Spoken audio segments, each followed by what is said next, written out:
Take a pouch from the dispenser and inspect it before opening to ensure it is intact, sealed, clean, and within its expiration date. Open the pouch and remove the syringe. Visually inspect the product for particulate matter and discoloration prior to use according to warnings and precautions. Check that the syringe tip cap is in place. Inspect the clarity of the solution visually.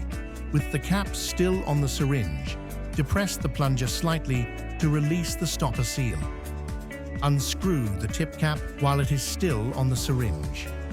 Ensure there is nothing that can contaminate the tip of the syringe before use. Push the syringe plunger to expel the air.